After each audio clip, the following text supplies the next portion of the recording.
welcome to In the Studio with Matt, Tommy, and Pattie Ann Hale. Here on a beautiful spring day in Asheville, and we're glad you're here wherever you are in the country, in the world, in the wherever, right? In the wherever. Hey, it's not in cold. Radio Land. In Radio Land, that's right. It's not cold in Asheville. I'm so excited. I walked out this morning, I'm like, oh, it's actually warm outside. This is great. I am so ready for spring. I know ready. Not too ready, though, because the kudzu I hadn't got all my kudzu yet. But anyway, if you don't know what that's about, I'm a basket maker, so you have to get it while it's dormant out there in the wintertime. But I think I got till May, so I'm holding on. Before all the poison ivy and poison oak sprouts out, I don't want to go out there with that. So anyway, would you have a good Easter weekend? I did. It was a very untraditional weekend, but it was good. I went out to eat with friends, and Wayne and I went out yesterday after church with friends, and so it was different. My girls have been on spring break, so they've been in Virginia with their grandparents. Cameron the same way. He came home yesterday, so yeah. Yeah, so. And we moved. That was crazy. It's like, oh my gosh, Patty's been holding down the studio, but I've been moving all week, it seems like, and the truck came on Wednesday, and so we had to just kill it before then, and then Wednesday, Thursday, Friday, Saturday. It's like, oh my gosh, I had to go to the studio Friday and Saturday just to get away. Had to weave something. Right? I know it. I was telling people that I can't imagine. We had a company do it. You know, we packed everything, but they came and moved everything. I can't imagine not doing that. I mean, I'm like, how do people do this otherwise? You gave yourself away on Facebook when you said you were just watching everything happen. Well, see, that was so weird. That was so tiring, wasn't it? It was.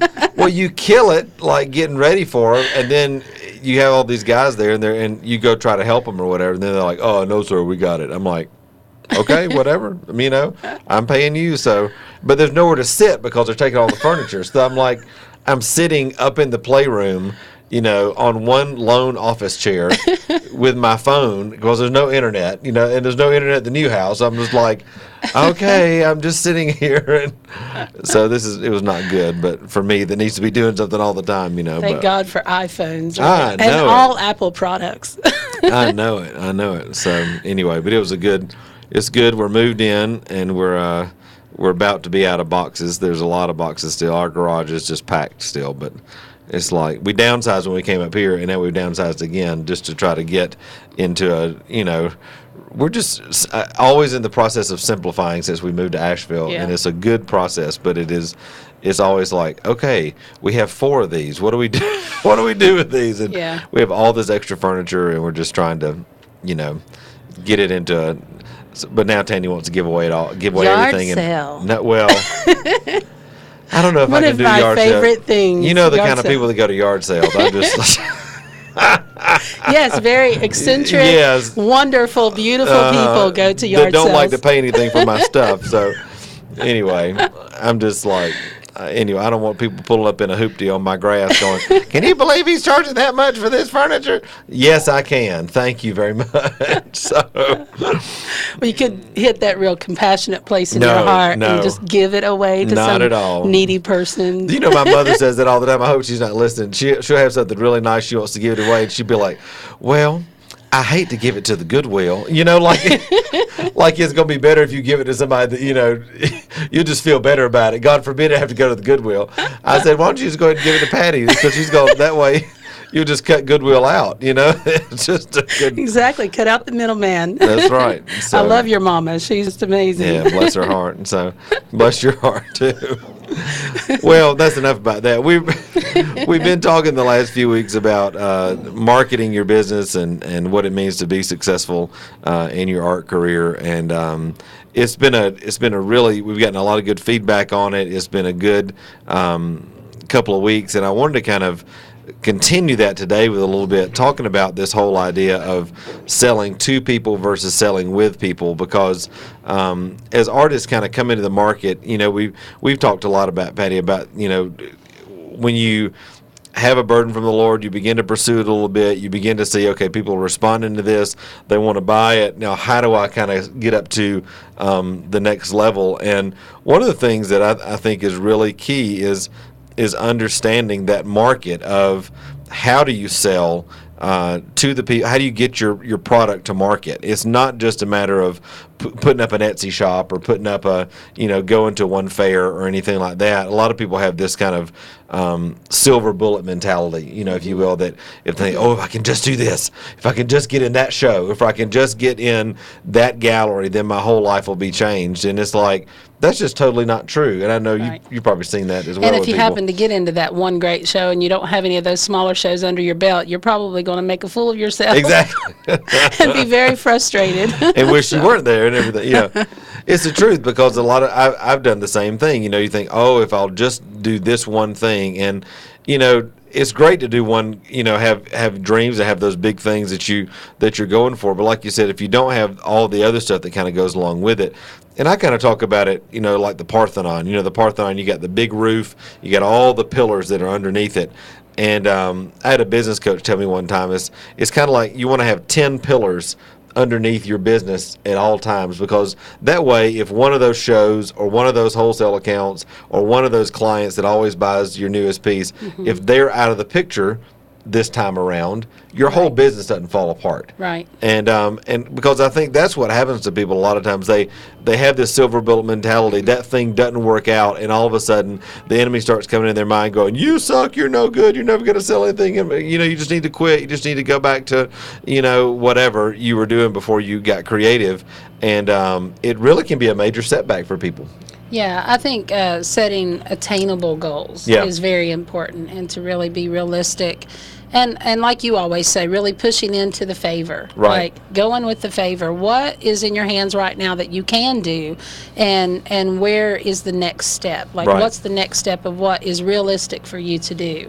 And just move in that way. But then have those long-term goals, those real high, lofty dreams out in front of you as well. Keep those in your vision. But keep your focus on what's in the here and now, too. Right. As you're looking at kind of what's in your hand, I always say that relationships are the biggest asset that any of us have. People love to help you be successful. And a lot of times we think it's the opposite. Is that we have this mentality that, we got to make it on our own. But most of our friends, most of the people that know us, love us, are interested in our work, or think that we have possibilities, they want to help you. A lot of times we're always worried about trying to impress them or trying to be good enough or whatever. But a lot of times they're just asking for us to ask them, for help. And I'd really encourage people, make an inventory right now of just where you are in your life, whether it's just friends that you have, acquaintances, business people, family members, your neighbors, other people that you've met at galleries, or other artists that anybody that that's kind of in your world, even people that have a lot of money that think you're cool. I mean, people laugh about that, but I'm like, people that have money like to spend money. True. And they like to spend money with people that they like. Yeah. And so if they like you, they want to give you their money. And so it's like, this is a no-brainer. We just have to kind of connect the dots. And so I would encourage people, this is more of I don't have a list per se, but I do have a list in my head. I have an ongoing list of relationships that I'm cultivating that I know are not just, oh, hey, he's my friend or whatever. But no, this is an on-purpose relationship. This is a relationship that I'm developing in order to benefit them and benefit me in the marketplace, that I'm in. And a lot of people are just kind of like, oh, Matt, that just sounds so... so whatever. I can hear Patty's mercy heart going, oh, how horrible. Just don't get me started. I know. No, I've learned, yes, that does sound kind of strange, I guess, to people like me that has a very merciful heart, like that has a mercy heart, like, oh, that's horrible. But I've learned from just walking this out with you that it's not that you're using people, it's that you're actually giving to people. Right. You're giving them the benefit of who you are and the gifting that's in you, whether that be in conversations or in buying a basket. Right. I mean, it's a matter of give and take that is on purpose, but and it's a way of networking, but not in a static, plastic kind of way. It's real relationships. So I know your heart behind what you're saying, and I think that's an important point to bring out, that it's not just coolly using people or using relationships, but it really is on purpose, seeing what the Lord is cultivating between you and the people that you have a relationship with. And I see you do that all the time. So Yeah, I know 'cause the they're- heart behind what you're saying. Well, there are relationships that you could conjure up yourself that will yield nothing, that look really good on the surface, and then you get into it and you're like, why in the world have I developed a relationship with this Right. person? So you got to use discernment. You got to, obviously, like I always say, follow the favor, see where God's moving, see where God's opening the doors. But I've always thought about sales. Sales is helping people get what they already want. And so if I know that somebody wants my stuff, whether it be a retail buyer, whether it be a wholesale gallery owner, whether it is another artist who's already in front of people that would maybe want my stuff as well as the other person's, I'm just helping that relationship along. It's not like I'm pushing my stuff on Right. them and trying to manipulate them in some way. No, you're already interested, and I'm helping you along that Right. process.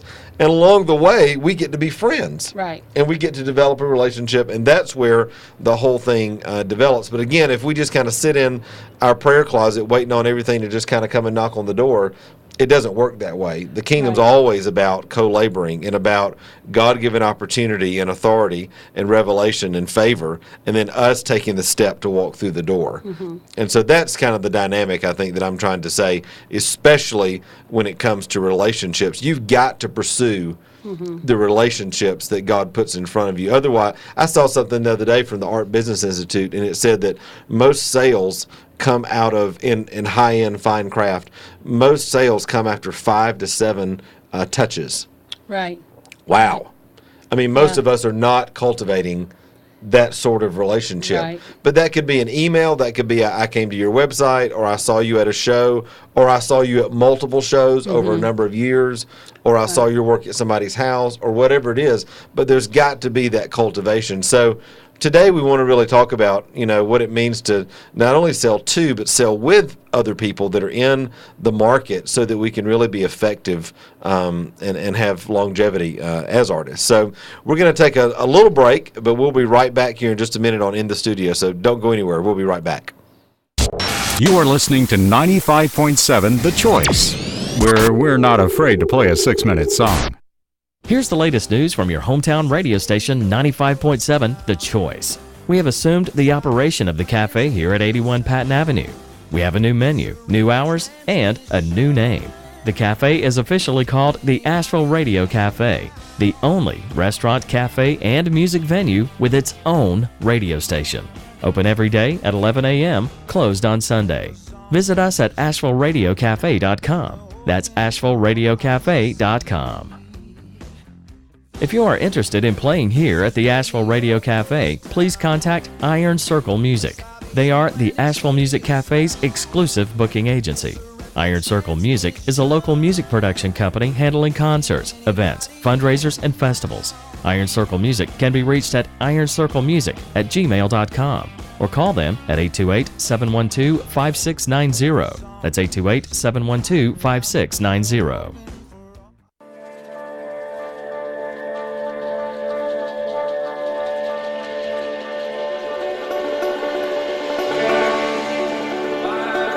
What is the center of your universe? Has that brought you true satisfaction? The center of your universe will determine if you are truly satisfied. Jesus is the center of the universe, the source of all satisfaction. Curious? Explore Centrality, weekly opportunities at 5 p.m. at 12 South French Broad Avenue in the Cornerstone Church Sanctuary. For more info, go to www.centralitychurchasheville.org.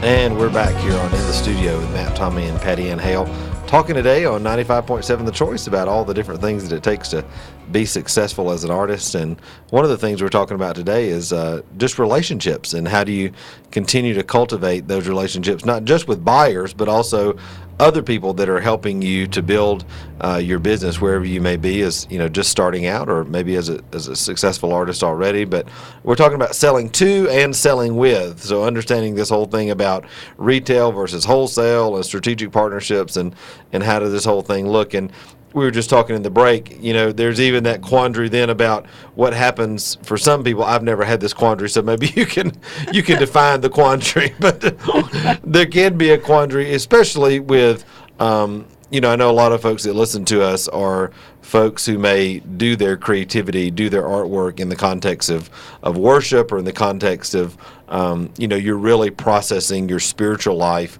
onto the canvas or into other creative media, as opposed to just doing it out of a place of honoring the Lord through your creativity. So there's a little different dynamic, or it can feel like a different dynamic, and a lot of people feel bad about charging for that. How do I put a price on that? And for me, I've always felt like anything that God puts in my hands, He's giving me the opportunity to use that, not only to bless others, but for me to be blessed.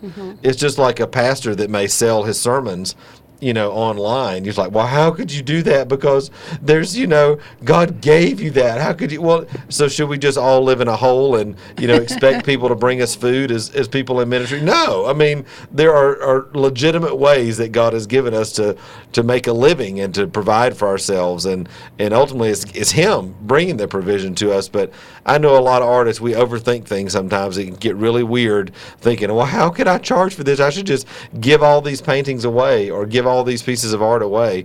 And I'm here to tell you one word: no. Don't do it. There's obviously a place for that. There's a place for some of that, to, if God speaks to you, yeah, definitely, but don't always default to that, because you end up taking the gift that God's given you and saying, you know what, God, I appreciate that, but I really know what's better.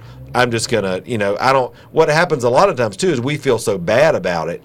We don't feel good enough about our work. Well, nobody really wants it. Well, this is for the Lord, and I just want to honor Him. And we get all this false humility on us, and we never enter into the fullness of what God's got for us. So, so now the mercy side.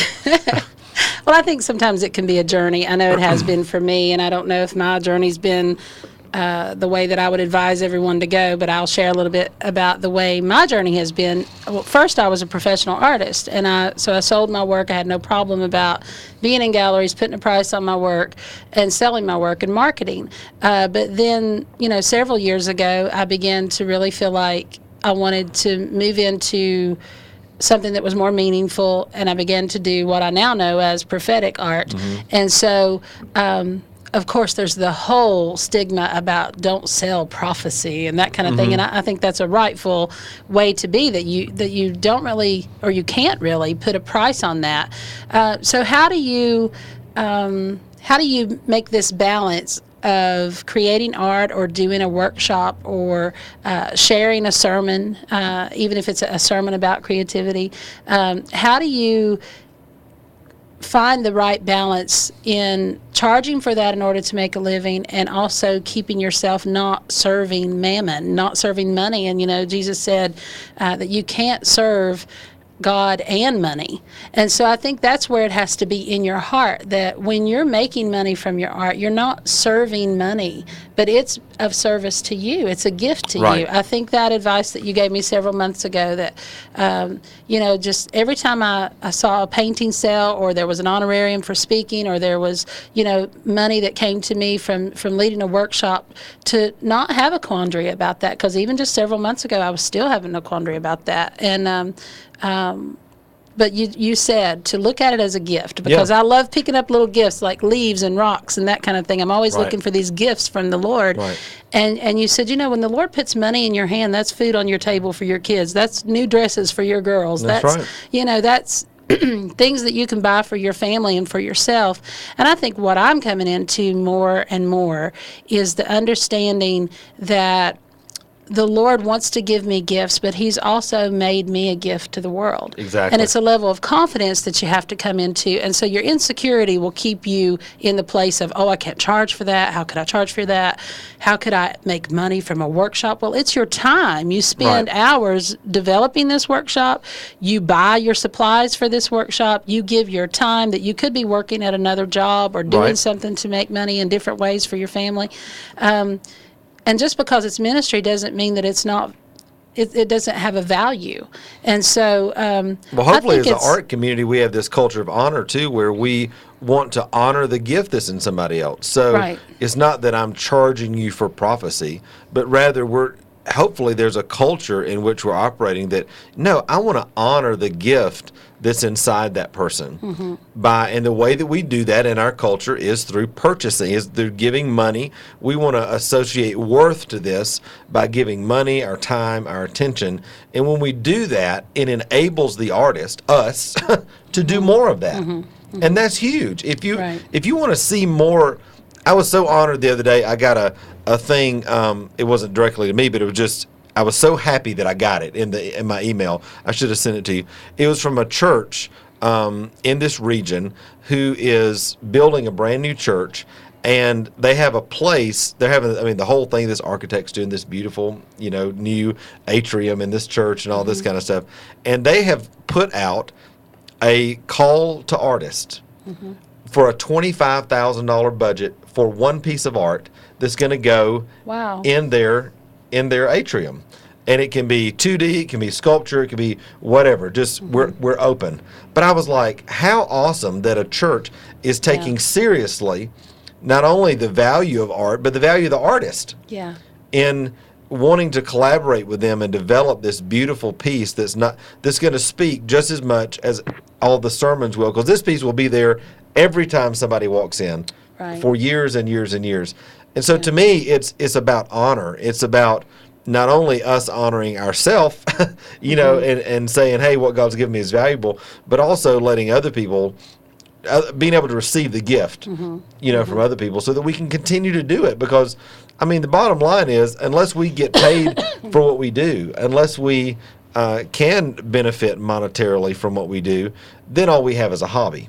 Right. On the side. And I think that's where it came down to the line for me. Though I had been selling my work and charging from work, for several years, but I still always stayed in a state of quandary about just going gung ho and saying, I can market this, I can develop collectors, I can really treat this as though it was only just my professional work that I had, that I had done previous years before. And I think I'm still in a little bit of a quandary about that at times. But be released. I receive.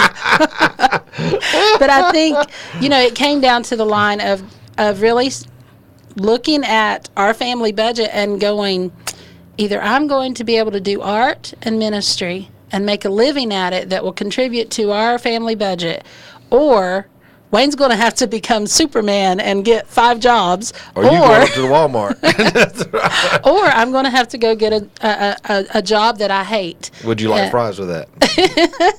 Work at McDonald's. I know. I may have a few more qualifications than that.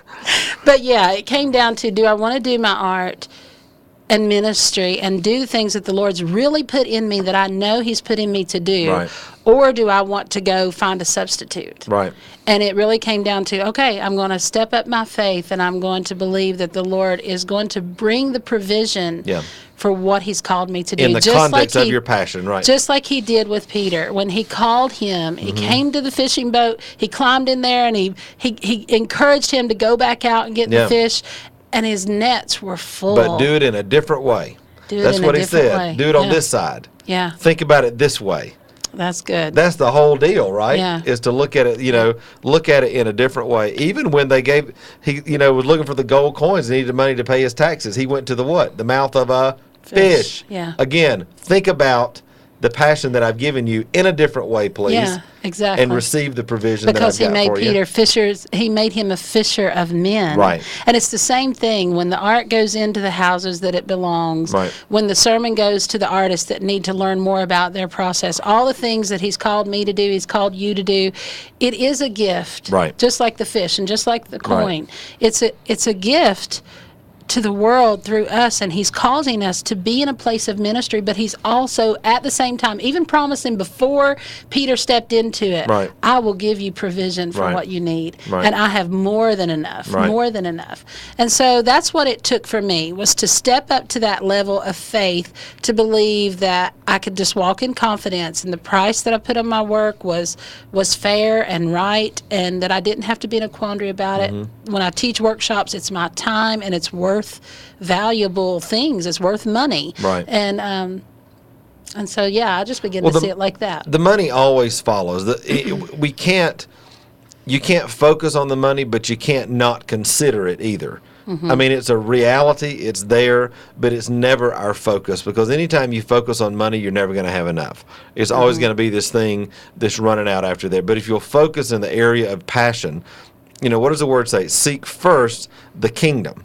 And I would say that is, seek first your design in the kingdom. Seek first to understand and to flow in your place in the kingdom and his righteousness, and all these things, all the stuff that you need to function, because he was just talking about in that passage, where you're going to live, what are you going to eat, what are you going to wear, all that stuff. All these things will be added unto you. What? When you focus on your place in the kingdom. Right. And so that's what I think we're trying to say to artists today.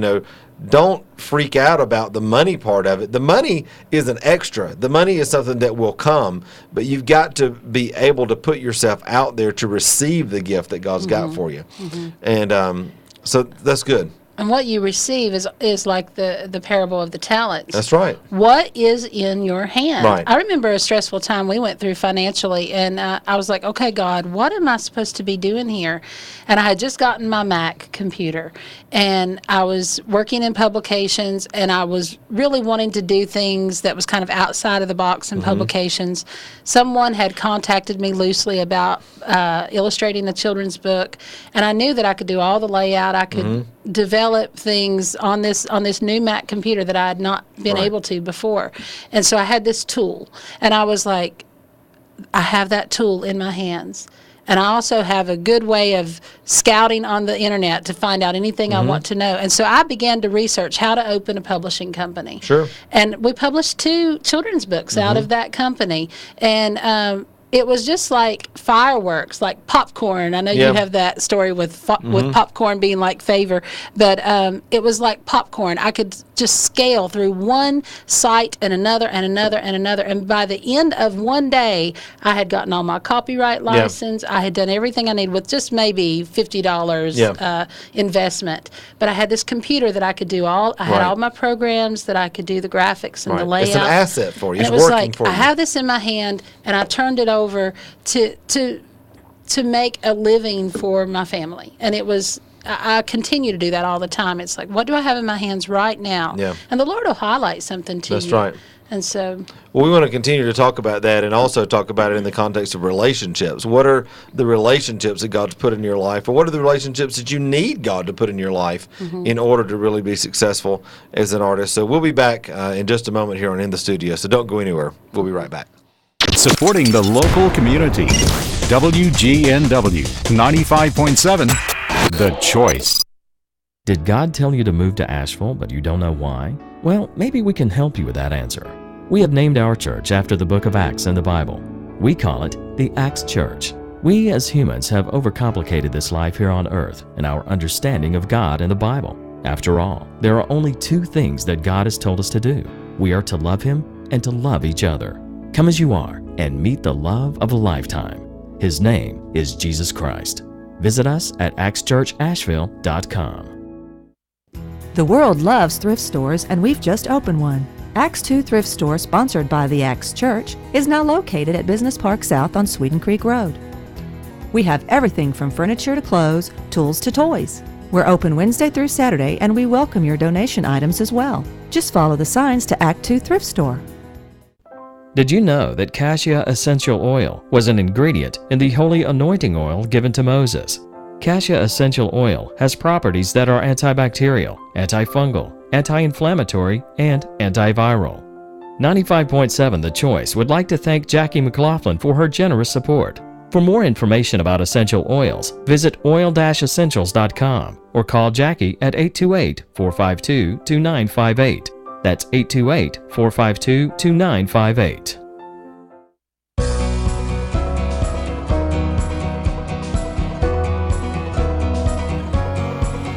And we're back here today in the studio with Matt, Tommy, and Patty Ann Hale here on 95.7 The Choice, live in Asheville every Monday at 12 to 1 o'clock. We'd love for you to listen live if you can, or you can always get our archives at theworshipstudio.org. Go to our resources page and click on In the Studio, and you can see our pretty faces, or at least Patty's, right? And my beautiful gray hair. And you can and you can share those on Facebook or wherever you might be around the world. So it's always exciting to see different comments people read, and, Yeah, it or is. comment on. It's like, wow, people like they like us, they love us. It's really great. They're watching. I know. I always love that when it happens. So. Well, we're talking today about just the relationships that God puts in our life, and to continue to, grow as an artist professionally. And three of the relationships I really want to focus on in this next segment are wholesale relationships, retail relationships, and also what I call strategic partnerships. Everything in the kingdom is based on relationships, and I really believe everything in business is based on relationships as well. If you can't manage, maintain, and develop good relationships with people, you're not going to sell a whole lot. Mm-hmm. And it's like today, I had a lady call me. She had bought a basket for me, I think 2 years ago, a bark basket, and she had it hanging outside, and something happened to it. It got knocked off and fell. The handle broke on it. She's like, "What do I do?" And I could have said, "Well, sorry. I got your money." Or I could have said, "Sorry, you could bring it by and I'll charge you $50 to fix it," or whatever. But I said, "You know what? You're going to be by the River Arts District. Here's my studio. Bring it by. I'll be glad to take a look at it and fix it for you. No problem." Mm-hmm. Now, that's going to take me about 15 minutes to do, and one piece of grapevine. Mm-hmm. Big deal. But I got a lady that thinks I'm great now. Yeah. And that is worth more yeah. than the $25, $50, whatever that I would have charged her to fix it. And a lot of times we just don't have that kind of mentality, but it really is about developing and maintaining those relationships, whether it be with wholesale, retail, or people that are just in our same niche, but are not selling the exact same thing we are. Developing those relationships is just huge. So, yeah. I had I'm just remembering this quote from someone that I really respected in ministry, a very older, wiser man. Not you, because you're a little younger. That's Matt. right. I'm the younger, wiser man in Patty's life, but just a little, just a wee bit, a wee bit younger. But he said, as far as friendships, he was talking about, you have to be friendly in order to develop friendships. Yeah. But in friendships, once you've developed those friendships, you have to on purpose cultivate those friendships and keep cultivating those friendships throughout your life. And you have to on purpose continue to be friendly to your friends. Right. And it's the same in ministry or in business, that you have to purposely cultivate those relationships. Right. That it doesn't just happen haphazardly. Right. They don't just love you and then 5 years later they still love you. They may have forgotten you completely Sure. unless you've cultivated that with them. Just like friendships, how they kind of fall along the wayside and years later you're not even friends anymore. Right. It's because you haven't cultivated those and Right. you've not stuck with one another in those seasons. And I think the same. And really, that comes from a place in the heart, not just a good marketing skill, but that comes from a place in the heart. And I think that's the way Jesus was. He always knew everyone, Mm-hmm. And so I think we can carry that spirit into our business, and it's really authentic, and it's sharing the love of Christ at the same time. So well, and it's there's that whole thing about in business, as you're developing relationships, you can either be a hunter and always be hunting for new clients, and kind of like once you shoot them and get the money, then you go on to the next one. Or you can be a farmer and you can cultivate the relationships. And it's a lot easier to cultivate. I don't know if it's easier. It's a lot, you have to deal with less people ongoing if you'll really farm those and cultivate, which is what you're saying, those relationships ongoing, so that people begin to get an emotional connection with you and also hopefully a spiritual connection with your work. But it's an ongoing thing that happens over years, as opposed to just you bought something and now you're out of the way and I'm going to go find the next person that's going to buy something. Right. It's a lot more fun when people can buy from you over and over. Right. I think so often we could have the Walmart mentality. Yeah. Go in, get what I need, get out. Yeah. You know, and we do that in our sales. Make the sale, forget about it, go Right. on. And I think too, you have to know what type. Like if I sell a domino necklace, that's a small investment for somebody. That's like $50. Right. They probably don't want to know me. They probably don't want to have a relationship with Yeah. me. They just want a nice piece of jewelry. Right. And so, but now if someone buys a painting from me, that's much more of an investment, and they want to know more about who I am and Sure. that kind of thing. So it's according to what you're selling. I think Right. that can be important, and how much communication you want to keep up with people yeah. as well. That can be important. I was just with an artist the other day who's here in the River Arts District. We have studios pretty close to each other, and we were having coffee down at Klingman Cafe, and a couple walked in and they said, "Oh, so and so," and they were talking to her, and they're like, "We think about you every day because you're right over our couch." And I was like, "You're over their couch?" And she's like, "No, they had bought this huge one of her, really big signature pieces, and we're evidently coming to look at another one and that sort of thing." But it was just when they saw her in the coffee shop, there was that connection. Yeah. And so people do want that. So when we're kind of, I guess, moving into talking about retail customers, retail and wholesale are two different things, because a lot of times we think that the buyer that's coming to put our work in their home is wanting the same things or concerned about the same things that a wholesale gallery owner may be. But they are two different worlds, two Right. different sets of issues, two different things that they want. And, some of the things that I've just written down about what retail customers are concerned about, obviously they want quality. They're looking for something that's going to last. That's going to be crafted well, whether that be, a painting or a piece of clothing or a piece of jewelry or hopefully a basket. But then there's also the design aesthetics. Does this work with what I've got in my home or my office? Does it match? Does it complement, my overall design scheme?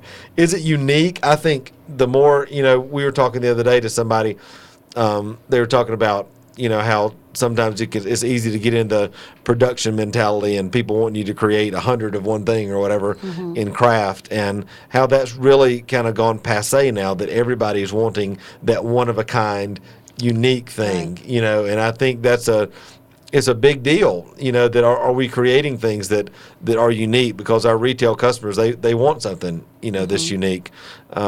Also price. I mean, we you can't just put whatever price. You got to know what the market will bear. Right. I'm always watching and increasing my prices, decreasing my prices in some areas, just trying to find that niche that I'll see. And once I've had one person pay a certain amount, then they're all that amount. Right.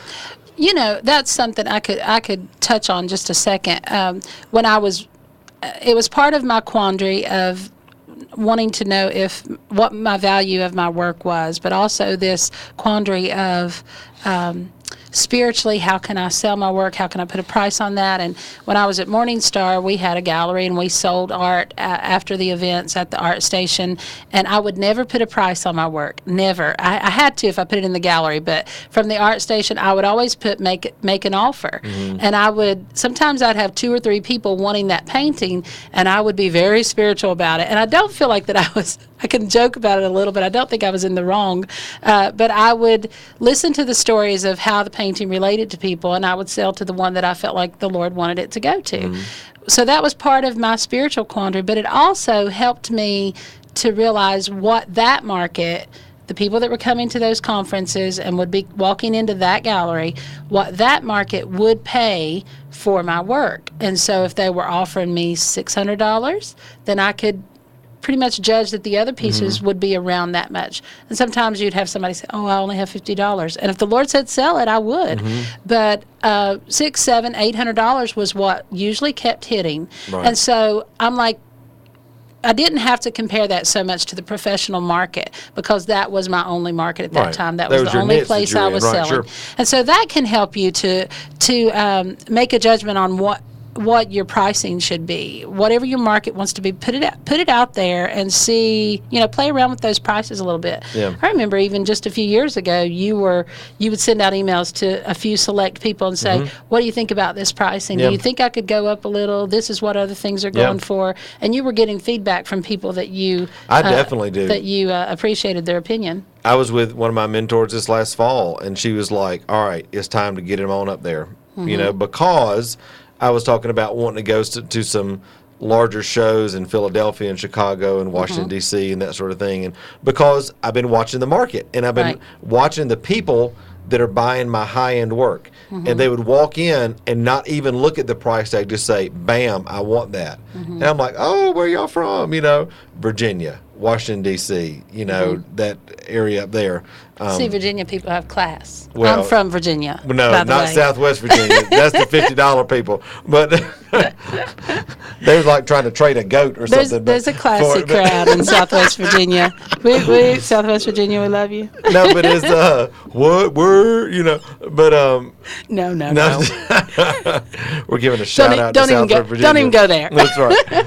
But I've been watching what they're buying, what they're willing to pay, that sort of thing. And so the lady that I was talking to, she was like, if you're going to go invest in a show whose entry fee is $1,500, plus you're going to have travel, plus you're going to have your hotel, your meals, your da-da-da-da-da, you're going to have $2,500 in this show before you even put up a for sale sign. Right. You can't go up there selling $200 baskets. Right. You got to have stuff that is, right. And so I've been paying attention to that and really focusing on that higher end, because I'm not trying to do, just like every artist, most artists, I think, I'm not trying to be a production center. I'm trying to make meaningful things that are beautiful, that are one-of-a-kind pieces that I really enjoy making. And I remember Miss Billy Ruth, she told me one time, I said, how did you decide, when you're selling a $5,000 basket or $8,000 basket, how do you even get to the place where you have enough guts to put that on the, right. And it's like, well, the pricing, she always said, it's, what would you be willing to make it for again? Right.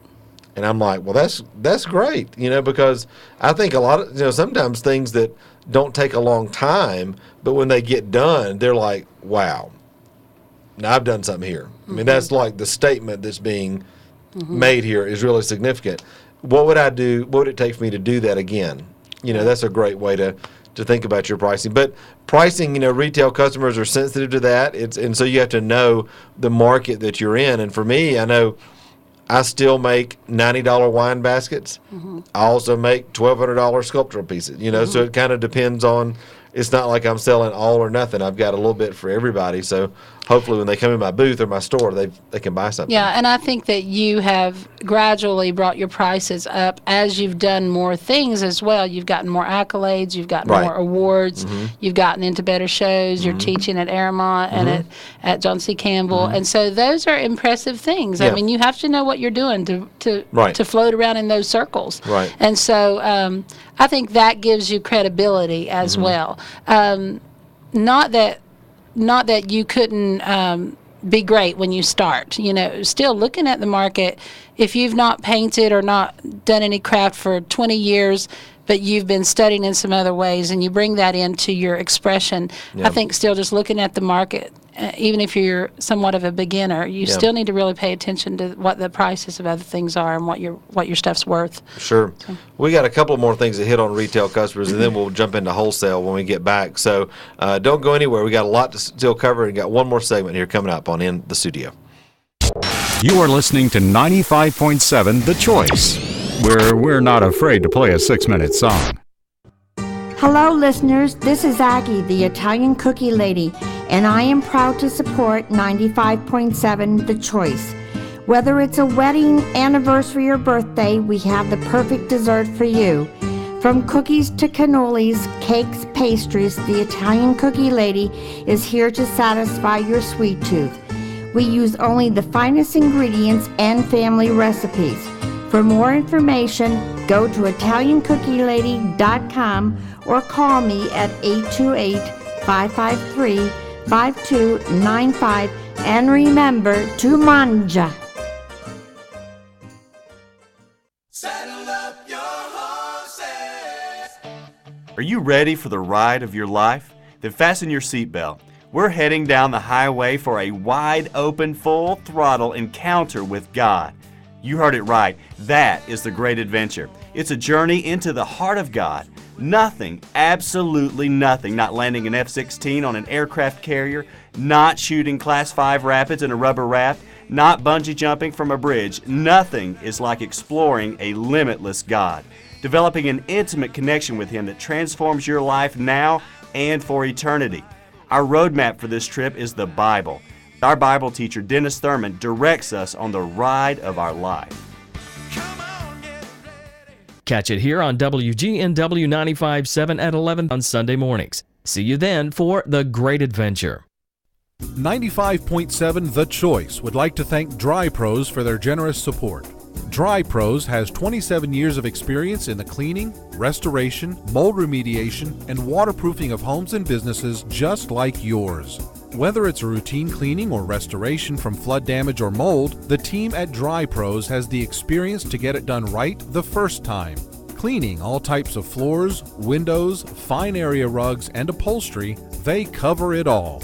For more information, their number is 828-277-9511. That's 828-277-9511, or visit them on the web at www.drypros.com. That's www.drypros.com.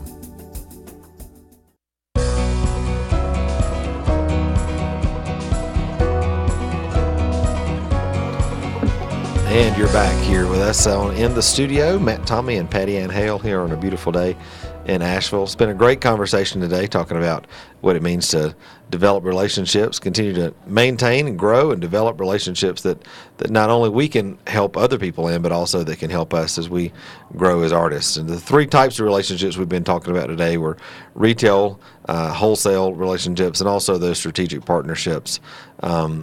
I want to jump back in real quick just to retail, because we have been talking about how retail customers really always want quality. They want good design, uniqueness, a good price, good value. I think also, just quickly, things like a shipping and return policy. If you get this home and it doesn't work in your house, I'll take it back, or I'll ship this to you. I had a lady come in from New York the other day. She's like, "Oh, I really want this, but I'm going to be here for a week and I don't have anywhere I don't want to keep it in my hotel room."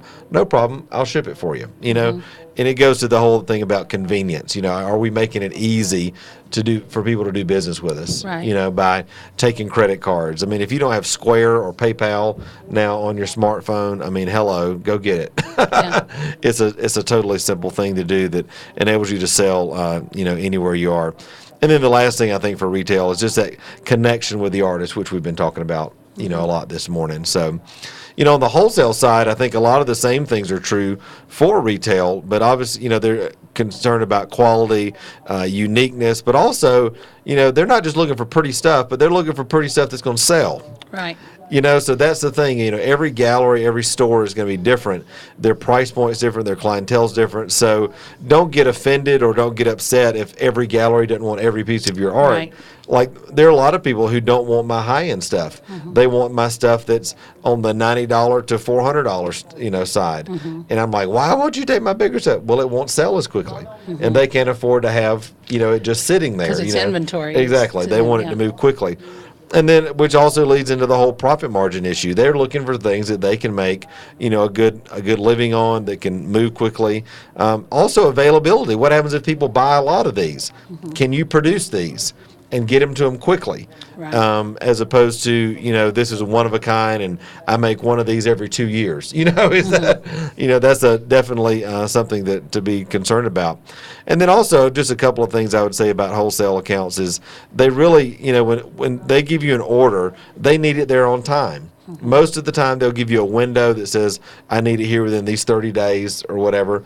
You need to honor that. And you need to honor your pricing. Don't have something priced on the same piece over here in a gallery for this price and over here at another gallery because you think you can get more money for it.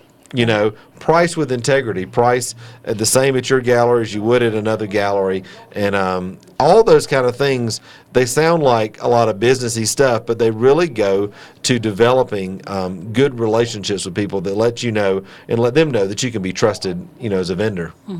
I think it's really important, especially if you're marketing in a wholesale way, to know where you're to know your market, to know where your stuff fits in.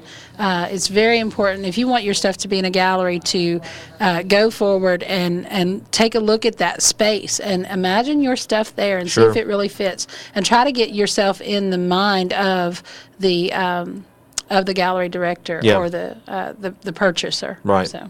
And you know, for me, I remember there were some stores or things places I would go in, and I'm like, oh wow, I want to be in here. You know, this is a great, you know, whatever. And then you get in there and you start really thinking about it critically, and you're like, you know, this store has like way too much stuff in it, and my stuff's just going to get hidden. Yeah. And although they may be selling a lot of pottery, or they may be selling a lot of paintings or wood carving or whatever it is, if my stuff is a lot more expensive, or my stuff is so different that it's just going to get stuck over here in a shelf, I don't settle, I guess is what I'm saying. Don't just because a place is a good store or it's the best store and whatever, you know, don't necessarily fall for it and think that your stuff's going to do great there as well. Do stuff where your work's going to be showcased, where the gallery is going to really focus on your work and really you know, do what it takes to move it. Right. Like there's a gallery that I would love to be in, but they sell paintings that are $8,000, $12,000, and my stuff is definitely not in that price range. Yet. And so could I, with integrity, jump up my price and make a go for it and try to get in that gallery? To me, that would not be integrity. I feel like I would have to find my way to that price range that feels right, that feels like I've made that gradual climb, or that have a real reason for moving into that price bracket. And so would my $1,200 paintings go in that gallery? Would they even look at me if I said my stuff sells for $1,200? No. Because they're used to turning and painting and making you know thousands of dollars. So they're not going to pay attention to. Well, they probably got a $15,000 rent payment too. Yes. If they're a downtown area. Yes. I mean, you know, so that's a real consideration. And their for credibility them. Is at the point where they can charge that. So artists that they're choosing are artists that are also at that price bracket for many reasons: credibility, you know, their quality, lots of different things that they're looking at. I'm going to make me a $15,000 basket today. You watch. So.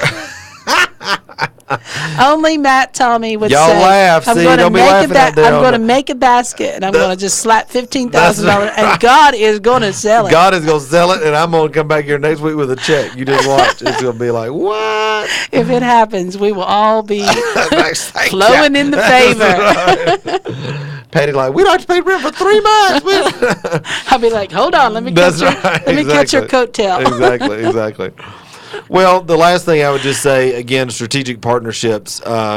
This is so important for all business people, but especially artists, to have strategic partnerships. That is friendships, really, with people who are in front of your buyers, the people who you know want your work, but are not directly competing with you. And we both just mentioned, a pottery studio that's down from us, who we all have, great friends in there. Last year, I ended up selling 6 pieces to one lady that came from, she was in their pottery studio, was buying a bunch of pieces because her house had burned down. She had a bunch of insurance money, to rebuy all this beautiful stuff that she had. She had seen my work at the Southern Highland Craft Guild, had even purchased a piece, but had lost my card. And she went to the pottery studio. She's like, this guy puts copper leaves on his basket. And they're like, that's Matt. He's right down the way. They called me on the phone. I went over there. She looked at all these pieces, ended up picking out 6. It was my biggest sale of the year. I mean, it was just a really great thing. But it came because why? Not just because she had seen my work before, but because that artist who I'm friends with said, oh, yeah, we know them. In fact, let me call them right now. And so that's the kind of relationship that I'm talking about, is folks that will know you, love you, recommend you, put you in front of their customers, and you can do the same, for them. That's is invaluable. And as you begin to build a network, you begin to have the mentality that, you know what, if you don't buy from me, at least buy from somebody that I like. Yeah. And once we all begin to have that as a community, then you really just begin to see just this attitude of abundance, really start flowing in favor. And I love that. So yeah, and I think that's important too, and just learning and fine-tuning your skills. I know the same potters that you're talking about have really helped me so much as I've been moving into these more sculptural pieces. I just took my air dry clay down there one day and I said, what would it be like to do this in traditional clay? And so they gave me clay. They taught me how to sculpt my dolls so that they wouldn't blow up in the kiln, and just spent about 45 minutes with me, talking with me. And the other day I took my most recent sculptural piece down there, and I said, I hate to keep coming down here asking questions, and she said, we're learning from you. We're so excited about what you're doing because it's so different than what we're doing, and so we're excited. So it's like those partnerships that are built out of true friendships that can help you to go further in your art. And so I think that's really important in lots of ways, as far as sales, skills, communications with other people. I know the same people have also helped me to look for avenues for an exhibit that I want to do, and they just it's the matter of community. Right. In that element of community, and you start, somebody always knows what you need to know, and the Lord will get it to you through people if you'll build relationships like that. Every significant thing I've ever done in art, in ministry, anything like that, has come out of a strategic partnership or out of a relationship that God's put in my life that I've chosen not just to let sit on the side, but I've chosen to press into a little bit and ask the questions and develop a little bit. And it's like God gives us these gifts of people in our life that we so often just feel like, we can't do anything with. Yeah, so. Maybe we can end with this. I think even just that we're sitting here today is a testimony of that, and what you're very direct about that, whereas I'm very, let's wait and see what happens with it. But you, in your directness in doing that, doing things on purpose like that, I think is one of the reasons why we're sitting here doing this today, because I know I felt a huge connection to you. Wayne and I both felt a huge connection to you when we first met you at the first gathering. But it was a matter of you recognizing something in us that you were like, I want to be connected with them.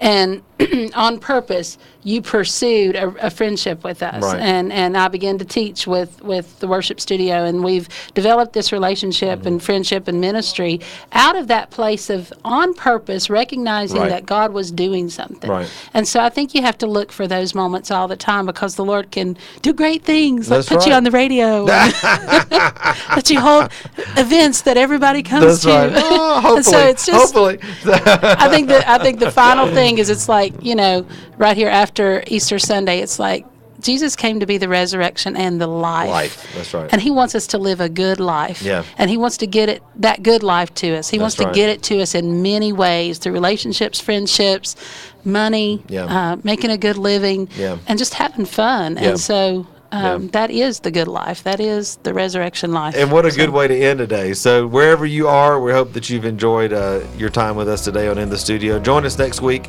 every Monday at 12 o'clock, or online at theworshipstudio.org. Until next time, it's Matt, Tommy, and Pattie Ann Hale here on In the Studio. See ya. Bye-bye. Bye.